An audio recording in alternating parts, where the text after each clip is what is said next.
कत्ल किया, drug addiction इतनी है। एक बेटे ने माँ को कत्ल किया, आपने सुना होगा पिछले साल, स्लैब से उसको गिराया ड्रग्स के लिए। इसका मतलब है कि जो आप यहाँ सारे पेरेंट्स बैठे हैं, आपको मैं बोलूंगी, आपको ये नहीं सोचना है बस हमने टीचर के हवाले किया स्टूडेंट को, नहीं, आपको भी नजर गुजर रखनी। जब 4 बजे के बाद बच्चा आता है, अगर आपको देखना है इसकी एक्टिविटीज क्या है, मतलब दोस्त इसके कौन है, फ्रेंड सर्कल इसका कौन है, आपको टीचर पर ही नजर नहीं रखनी है। हाँ, टीचर है सबसे बड़ा, आपके बाद टीचर एक गार्डनर है जिससे वो पौधों को नरिश करता है, टीचर करता है स्टूडेंट्स को। और मुझे लगता है टीचरों का काम भी कुछ काम नहीं है, सोसाइटी पे उतना रेस्पेक्ट नहीं देते हैं टीचर को, मतलब मुझे लगता है सबसे डिफिकल्ट काम है teaching, because teacher always deals with live material.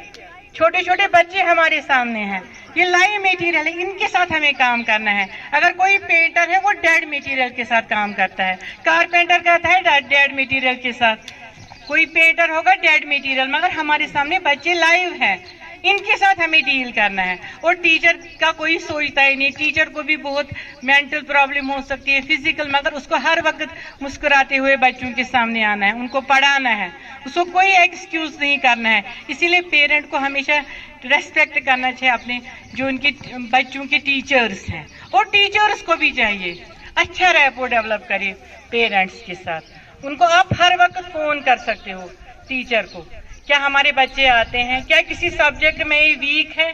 आपको ये नहीं करना है कि एक दिन आपने यहाँ मीट किया, नहीं, दोबारा भी आपको आना है। मैंने काजीगुंड हायर सेकेंडरी में देखा, एक पेरेंट हमेशा आता था बच्ची का देखने, उसने एक दिन उस बच्ची को लाया, फिर मैंने उसको बोला ये तो बहुत टैलेंटेड बच्ची है आपकी, मैंने उसको बोला नहीं ये बहुत अच्छा पढ़ती है, मैंने टीचर उसको बुलाया। अब मैं गई कल दूसरे किसी मिडिल स्कूल में, वहां भी वो था, क्योंकि उसकी दूसरी बच्ची वहां पढ़ती थी, तो मुझे लगा कि वो बहुत है ना, वो ज्यादा पढ़ा लिखा है मगर पूरा विजिलेंट है अपने बच्चों के लिए। तो मैं आपको भी यही नसीहत करती हूँ पेरेंट्स को कि आपको हमेशा चाहिए नजर गुजर रखनी और अपने बच्चों को देखना कि इनकी प्रोग्रेस क्या है, पढ़ाई ही नहीं है। आप सोचो कि एक एटम बॉम्ब भी बनाया था साइंटिस्ट ने, मगर उससे डिस्ट्रक्शन हुई, पूरी वर्ल्ड खराब हो गई। इसलिए हमें क्या चाहिए, इखलाकी तालीम, उस पर आप पेरेंट्स का ज्यादा रोल है, चाहे आपका कोई लड़का हो या लड़की हो। लड़कों पर खास, लड़कों पर ज्यादा इसलिए नजर रखनी है कि वो ज्यादा बाहर घूमते फिरते हैं, इनकी मतलब इनके कौन फ्रेंड्स है, पीयर ग्रुप क्या ये वहां करते हैं, ये आपको नजर रखनी है। आपको नहीं बोलना आप टीचर ही करेगा सारा। और लड़कियों पर भी खासकर, इनको भी आपको घर में देखना है कि अलग क्या करते हैं, अगर ये इंटरनेट यूज कर रहे हैं, क्या ये पढ़ाई के लिए यूज कर रहे हैं कुछ गलत काम के लिए, वो भी आपको देखना है। आज हमने देखना है बच्चों पर कितना नेगेटिव इफेक्ट है। अपने ही बच्चे घर में करते होते हैं बातें, हमें समझता है हमारे साथ बात कर रहे हैं, मगर वो गेम के साथ बातें कर रहे होते हैं।